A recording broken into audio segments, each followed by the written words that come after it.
تم جنت میں گئی ہو۔ اس نے چوغے کے اندر سے ایک پھول نکالا اور عرارہ کے ناک کے ساتھ لگا دیا۔ عرارہ حرم کی شہزادی تھی۔ اس نے ایسے ایسے عطر سونگھے تھے جو اس جیسی شہزادیوں کے سوا اور کوئی خواب میں بھی نہیں سونگھ سکتا تھا، مگر اس پھول کی بو اس کے لیے انوکھی تھی۔ یہ بو اس کی روح تک اتر گئی، اس کی سوچوں کا رنگ ہی بدل گیا، اس کی نظروں کے جامے بدل گئے۔ پروہت نے کہا، یہ دیوتا کا تحفہ ہے، اور اس نے پھول اس کی ناک سے ہٹا لیا۔ عرارہ نے ہاتھ آہستہ آہستہ آگے کیا اور پروہت کا پھول والا ہاتھ پکڑ کر اپنی ناک کے قریب لے آئی۔ پھول سونگھ کر خمار بھری آواز میں بولی، کتنا دلکش تحفہ ہے، آپ ہی مجھے دیں گے نہیں؟ پروہت نے پوچھا، کیا تم نے تحفہ قبول کر لیا ہے؟ اس کے ہونٹوں پر مسکراہٹ تھی۔ عرارہ نے جواب دیا، ہاں، میں نے یہ تحفہ قبول کر لیا ہے۔ اس نے پھول کو ایک بار پھر سونگھا اور اس نے آنکھ بند کر لی، جیسے اس کی مہک کو اپنے وجود میں جذب کرنے کی کوشش کر رہی ہو۔ پروہت نے کہا اور پوچھا، دیوتا نے بھی تمہیں قبول کر لیا ہے، تم اب تک کہاں تھی؟ لڑکی سوچ میں پڑ گئی، جیسے کچھ یاد کرنے کی کوشش کر رہی ہو۔ سر ہلا کر بولی، میں یہاں تھی نہیں، میں ایک اور جگہ تھی، مجھے یاد نہیں میں کہاں تھی۔ تمہیں یہاں کون لایا ہے؟ عرارہ نے جواب دیا، کوئی بھی نہیں، میں یہاں خود آئی ہوں۔ تم گھوڑے پر نہیں آئی تھی؟ لڑکی نے جواب دیا، نہیں، میں اڑتی ہوئی آئی تھی۔ کیا راستے میں صحرا اور پہاڑ اور جنگل اور ویرانہ نہیں تھا؟ لڑکی نے بچوں کی سی شوخی سے جواب دیا، نہیں تو، ہر طرف سبز زار اور پھول تھے۔ تمہاری آنکھوں پر کسی نے پٹی نہیں باندھی تھی؟ لڑکی نے جواب دیا، پٹی نہیں تو، میری آنکھیں کھلی ہوئی تھی اور میں نے رنگ برنگے پرندے دیکھے تھے، پیارے پیارے پرندے۔ پروہت نے اپنی زبان میں بلند آواز سے کچھ کہا۔ عرارہ کے عقب سے 4 لڑکیاں آئی، انہوں نے اس کے کپڑے اتار دیے، وہ مادر ذات ننگی ہو گئی۔ اس نے مسکرا کر پوچھا، دیوتا مجھے اس حالت میں پسند کریں گے؟ پروہت نے کہا، نہیں، تمہیں دیوتا کے پسند کے کپڑے پہنائے جائیں گے۔ لڑکیوں نے اس کے کندھوں پر چادر سی ڈال دی جو اتنی چوڑی تھی کہ کندھوں سے پاؤں تک اس کا جسم مستور ہو گیا۔ اس چادر کے کناروں پر رنگدار رسوں کے ٹکڑے تھے۔ چادر آگے کر کے ان ٹکڑوں کو گٹھائی دے دی گئی اور چادر نہایت موزوں چوغا بن گئی۔ عرارہ کے بال ریشم جیسے ملائم اور سیاہی مائل بھورے تھے۔ ایک لڑکی نے اس کے بالوں میں کنگھی کر کے اس کے شانوں پر پھیلا دیے، اس کا حسن اور زیادہ بڑھ گیا۔ پروہت نے مسکرا کر دیکھا اور گھوم کر پتھر کے محیط چہرے کی طرف چل پڑا۔ 2 لڑکیوں نے عرارہ کے ہاتھ تھام لیے اور پروہت کے پیچھے پیچھے چل پڑی۔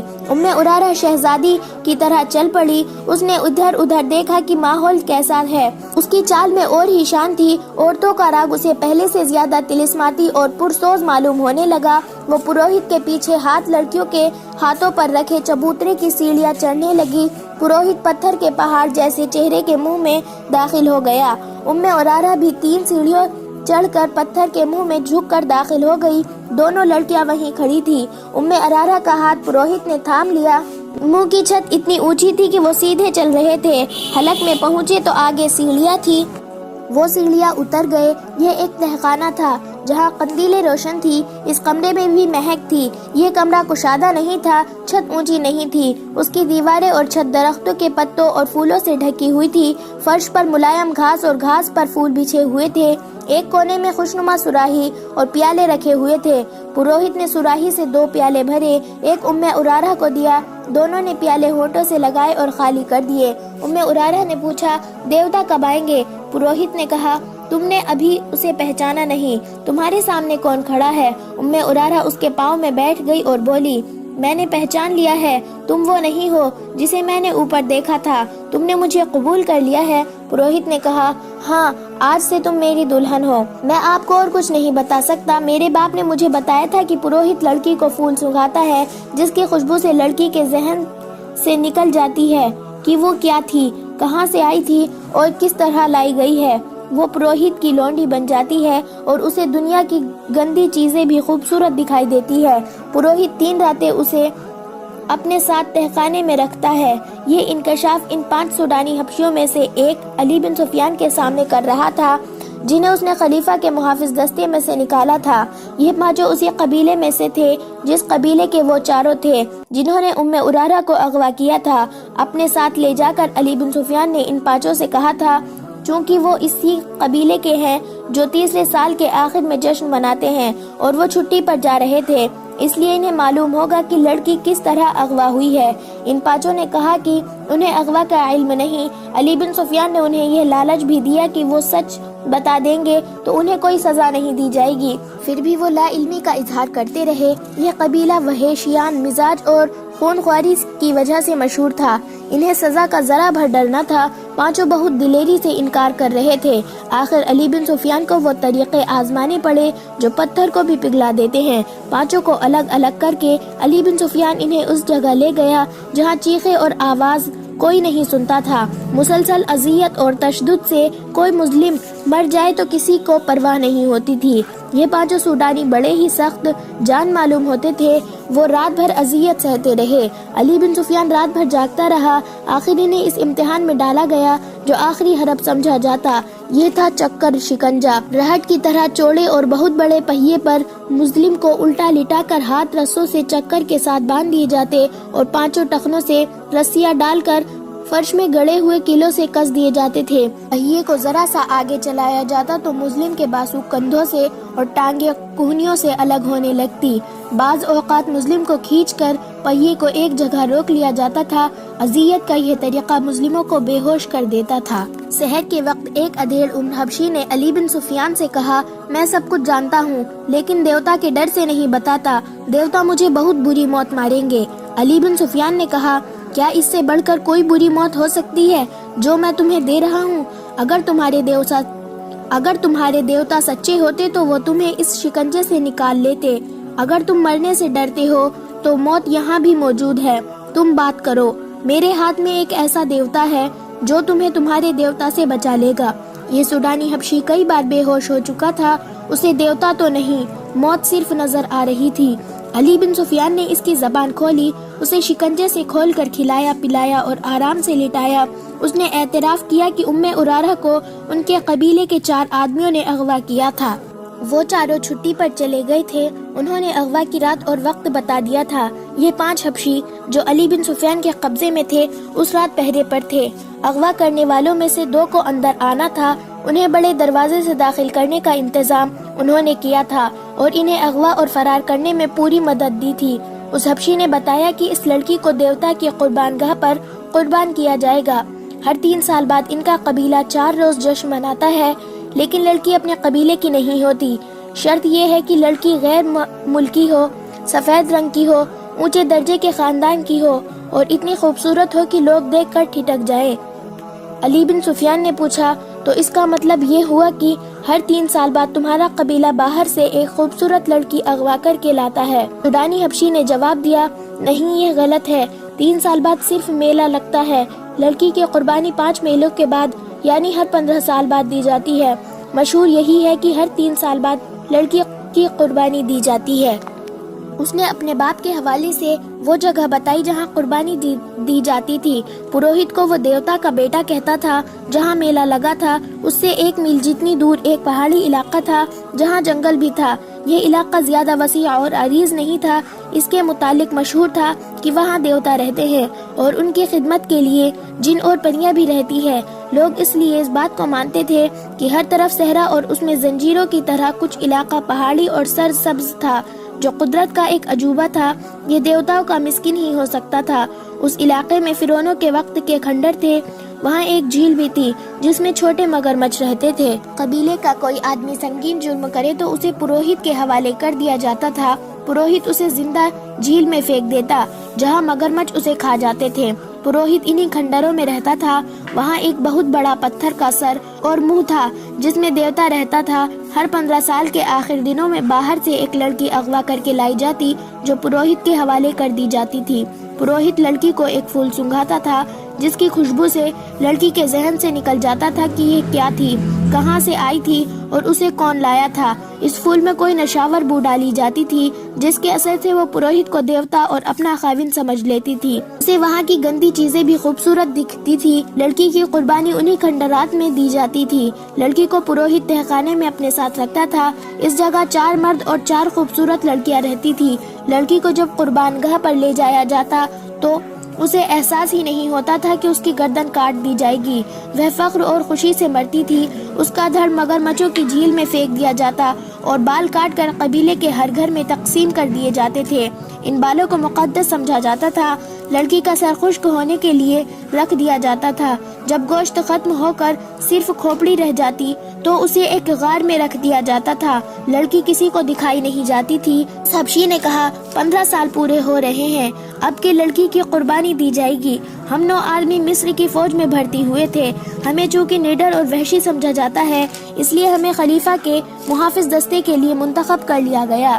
2 مہینے گزرے، ہم نے اس لڑکی کو دیکھا۔ ایسی خوبصورت لڑکی ہم نے کبھی نہیں دیکھی تھی۔ ہم سب نے سوچا قبیلے کے لیے اس لڑکی کو اٹھا لے جائیں گے اور قربانی کے لیے پیش کریں گے۔ ہمارے ایک ساتھی نے جو کل مارا گیا ہے اپنے گاؤں جا کر قبیلے کے بزرگ کو بتا دیا تھا کہ اس بار قربانی کے لیے ہم لڑکی لائیں گے۔ ہم نے لڑکی کو اغوا کر لیا۔ یہ قصہ سلطان صلاح الدین ایوبی کو سنایا گیا تو وہ گہری سوچ میں کھو گیا۔ علی بن سفیان اس کے حکم کا منتظر تھا۔ سلطان صلاح الدین ایوبی نے نقشہ دیا اور کہا اگر جگہ یہ ہے تو یہ ہماری عملداری سے باہر ہے۔ تم نے شہر کے پرانے لوگوں سے جو معلومات حاصل کی ہے ان سے یہ ثابت ہوتا ہے کہ فرعون تو صدیاں گزر گئی، مر گیا ہے، لیکن فرعونیت ابھی باقی ہے۔ بحیثیت مسلمان ہم پر فرض عائد ہوتا ہے کہ ہم اگر دور نہ پہنچ سکے تو قریبی پڑوسی سے تو کفر اور شرک کا خاتمہ کرے۔ آج تک معلوم نہیں کتنے والدین کی معصوم بیٹیاں قربان کی جا چکی ہے اور اس میلے میں کتنی بیٹیاں اغوا ہو کر فروخت ہو جاتی ہے۔ ہمیں دیوتاؤں کا تصور ختم کرنا ہے۔ لوگوں کو دیوتاؤں کا تصور دے کر نام نہاد مذہبی پیشے ور لڑکیاں اغوا کروا کے بدکاری اور عیاشی کرتے ہیں۔ علی بن سفیان نے کہا میرے مخبروں کی اطلاعوں نے یہ بیہودہ انکشاف کیا ہے کہ ہماری فوج کے کئی کمانڈر اور مصر کے پیشے ور لوگ اس میلے میں جاتے اور لڑکیاں خریدتے یا چند دنوں کے لیے کرائے پر لاتے ہیں۔ کردار کی تباہی کے علاوہ یہ خطرہ بھی ہے کہ سوڈانیوں کی برطرف فوج کے عسکری اس میلے میں زیادہ تعداد میں جاتے ہیں۔ ہماری فوج اور ہمارے دوسرے لوگوں کا سوڈانی سب کا فوجوں کے ساتھ ملنا جلنا اور جشن منانا ٹھیک نہیں۔ یہ مشترک تفریح ملک کے لیے خطرناک ثابت ہو سکتی ہے۔ علی بن سفیان نے ذرا جھجک کر کہا اور لڑکی کو قربان ہونے سے پہلے بچانا اور خلیفہ کے حوالے کرنا اس لیے بھی ضروری ہے کہ اسے معلوم ہو جائے کہ اس نے آپ پر اغوا کا جو الزام عائد کیا ہے وہ کتنا بے بنیاد ہے۔ سلطان صلاح الدین ایوبی نے کہا مجھے اس کی کوئی پرواہ نہیں علی، میری توجہ اپنی ذات پر نہیں، مجھے کوئی کتنا ہی حقیر کہے میں اسلام کی عظمت کے فروغ اور تحفظ کو نہیں بھول سکتا۔ میری ذات کچھ بھی نہیں، اور تم بھی یاد رکھو علی، اپنی ذات سے توجہ ہٹا کر سلطان کے استحکام اور فلاح و بہبود پر مرکوز کر دے۔ اسلام کی عظمت کا امین خلیفہ ہوا کرتا تھا، مگر وقت گزرنے کے ساتھ ساتھ خلیفہ اپنی ذات میں گم ہوتے گئے اور اپنے نفس کا شکار ہو گئے۔ اب ہماری خلافت اسلام کی بہت بڑی کمزوری بن گئی ہے۔ صلیبی ہماری اس کمزوری کو استعمال کر رہے ہیں۔ اب ہماری خلافت اسلام کی بہت بڑی کمزوری بن گئی ہے۔ صلیبی ہماری اس کمزوری کو استعمال کر رہے ہیں۔ اگر تم کامیابی سے اپنے فرائض نبھانا چاہتے ہو تو اپنی ذات اور اپنے نفس سے دوست بیدار ہو جاؤ۔ خلیفہ نے مجھ پر جو الزام عائد کیا ہے اسے میں نے بڑی مشکل سے برداشت کیا ہے۔ میں اوچھے وار کا جواب دے سکتا تھا، مگر میرا وار بھی اوچھا ہوتا، پھر میں ذاتی سیاست بازی میں الجھ جاتا۔ مجھے خطرہ یہی نظر آ رہا ہے کہ ملت اسلامیہ کسی دور میں جا کر اپنی ہی حکمرانوں کی ذاتی سیاست بازیوں، خود پسندی، نفس پرستی اور اقتدار کی ہوس کی نظر ہو جائے گی۔ علی بن سفیان نے کہا گستاخی کی معافی چاہتا ہوں محترم، اگر آپ اس لڑکی کو قربان ہونے سے بچانا چاہتے ہیں تو حکم صادر فرمائیے، وقت بہت تھوڑا ہے، پرسوں سے میلہ شروع ہو رہا ہے۔ سلطان صلاح الدین ایوبی نے نائب سالار کو بلا کر کہا فوج میں یہ حکم فوراً پہنچا دو کہ اس میلے میں کسی فوجی کو شریک ہونے کی اجازت نہیں، خلاف ورزی کرنے والے کو اس کے عہدے اور رتبے سے قطع نظر 50 کوڑے عام لگائے جائیں گے۔ اس حکم کے بعد اسکیم بننے لگی۔ متعلق حاکم کو سلطان صلاح الدین ایوبی نے بلا لیا تھا۔ اس نے سب سے کہا تھا کہ ہمارا مقصد یہ ہے کہ اس طلسم کو توڑنا ہے۔ یہ جگہ فرعونیت کی آخری نشانی معلوم ہوتی ہے۔ پہلے فوج کشی زیر بحث آئی جو اس وجہ سے خارج از بحث کر دی گئی کہ اسے اس قبیلے کے لوگ اپنے اوپر باقاعدہ حملہ سمجھیں گے۔ لڑائی ہوگی جس میں میلے دیکھنے والے بے گناہ لوگ بھی مارے جائیں گے اور عورتوں اور بچوں کے مارے جانے کا خطرہ بھی ہے۔ یہ حال بھی پیش کیا گیا کہ اس سوڈانی حبشی کو رہنما کے طور پر ساتھ رکھا جائے اور اس جگہ چھاپا مار بھیجے جائے جہاں لڑکی کو قربان کیا جائے گا۔ سلطان صلاح الدین ایوبی نے حبشی کو ساتھ لے جانا پسند نہیں کیا کیونکہ دھوکے کا خطرہ تھا۔ اس وقت تک سلطان صلاح الدین ایوبی کے حکم کے مطابق چھاپا ماروں اور شب خون مارنے والوں کا ایک دستہ تیار کیا جا چکا تھا۔ اسے مسلسل جنگی مشوروں سے تجربے کار بنا دیا تھا کہ وہ جان بازوں کا دستہ تھا جنہیں جذبے کے لحاظ سے اس قدر پختہ بنا دیا گیا تھا کہ وہ اس پر فخر کرنے لگے کہ انہیں جس مہم پر بھیجا جائے گا اس سے وہ زندہ واپس نہیں آئیں گے۔ نائب سالار الناصر اور علی بن سفیان کے مشورے سے یہ طے ہوا کہ صرف 12 چھاپا مار اس پہاڑی جگہ کے اندر جائیں گے جہاں پروہت رہتا ہے اور لڑکی قربان کی جاتی ہے۔ حبشی کی دی ہوئی معلومات کے مطابق اس رات میلے میں زیادہ رونق ہوتی ہے کیونکہ وہ میلے کی آخری رات ہوتی ہے۔ قبیلے کے لوگوں کے سوا کسی اور کو معلوم نہیں ہوتا کہ لڑکی قربان کی جا رہی ہے۔ جسے معلوم ہوتا ہے وہ یہ نہیں جانتا کہ قربان گاہ کہاں ہے۔ ان معلومات کی روشنی میں یہ طے کیا گیا کہ 500 سپاہی میلہ دیکھنے والوں کے بھیس میں تلواروں وغیرہ سے مسلح ہو کر اس رات میلے میں موجود ہوں گے۔ ان میں سے 200 کے پاس تیر کمان ہوں گے۔ اس زمانے میں ان ہتھیاروں پر پابندی نہیں تھی۔ چھاپا ماروں کے ذہنوں میں واضح تصور کی صورت میں وہ جگہ نقش کر دی جائے گی۔ وہ براہ راست حملہ نہیں کریں گے، چھاپا ماروں کی طرح پہاڑی علاقے میں داخل ہوں گے، پہرے داروں کو خاموشی سے ختم کریں گے اور اصل جگہ پہنچ کر اس وقت حملہ کریں گے جب لڑکی قربان گاہ میں لائی جائے گی۔ اس سے قبل حملے کا یہ نقصان ہو سکتا ہے کہ لڑکی کو تہخانے میں ہی غائب یا ختم کر دیا جائے گا۔ یہ معلوم ہو گیا تھا کہ قربانی آدھی رات کے وقت پورے چاند میں دی جاتی ہے۔ 500 سپاہیوں کو اس وقت سے پہلے قربان گاہ والی پہاڑی کے ارد گرد پہنچنا تھا۔ چھاپا ماروں کے لیے گھیرے میں آ جانے یا مہم ناکام ہونے کی صورت میں یہ ہدایت دی گئی کہ وہ فلیتے والے ایک آتشو تیر اوپر کو چلائے گا۔ اس تیر کا شعلہ دیکھ کر یہ 500 نفری حملے کر دیں گے۔ اسی وقت 12 جان باز منتخب کر لیے گئے اور اس فوج میں سے جو 2 سال پہلے نور الدین جنگی نے سلطان صلاح الدین ایوبی کی مدد کے لیے بھیجی تھی، 500 ذہنی اور بے خوف سپاہی عہدیدار اور کمانڈر منتخب کر لیے گئے۔ یہ لوگ عرب سے آئے تھے۔ مصر اور سوڈان کی سیاست بازوں اور عقائد کا ان پر کچھ اثر نہ تھا۔ وہ صرف اسلام سے آگاہ تھے اور یہی ان کا عقیدہ تھا۔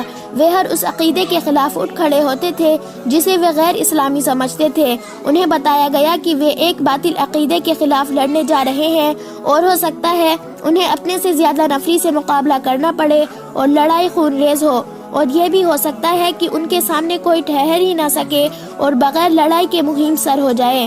ان کی اسکیم سمجھا دی گئی اور ان کے ذہنوں میں پہاڑی علاقے کا اور ان پہاڑیوں کی بلندی جو زیادہ نہیں تھی اور ان میں گھری ہوئی قربان گاہ کا تصور بٹھا دیا گیا۔ 12 جان بازوں کو بھی ان کے ہدف کا تصور دیا گیا۔ انہیں ٹریننگ بڑی سختی سے دی گئی۔ پہاڑوں پر چڑھنا اور ریگستانوں میں دوڑنا، بھوک اور پیاس اونٹ کی طرح برداشت کرنا ان کے لیے مشکل نہیں تھا۔ قربانی کی رات کو 6 روز باقی تھے۔ 3 دن اور 3 راتیں چھاپا ماروں اور 500 سپاہیوں کو مشق کرائی گئی۔ چوتھے روز چھاپا ماروں کو اونٹوں پر روانہ کر دیا گیا۔ اونٹوں کی درمیانہ چال سے 1 دن اور آدھی رات کا سفر تھا۔ شتربانوں کو حکم دیا گیا تھا کہ چھاپا ماروں کو پہاڑی علاقے سے دور جہاں وہ کہیں اتر کر واپس آ جائے۔ 500 سپاہیوں کے دستے کو تماشائیوں کے بھیس میں 2-2 4-4 کی ٹولیوں میں گھوڑوں اور اونٹوں پر روانہ کیا گیا۔ انہیں جانور اپنے ساتھ رکھنے تھے۔ ان کے ساتھی اور ان کے کمانڈر بھی اس بھیس میں چلے گئے۔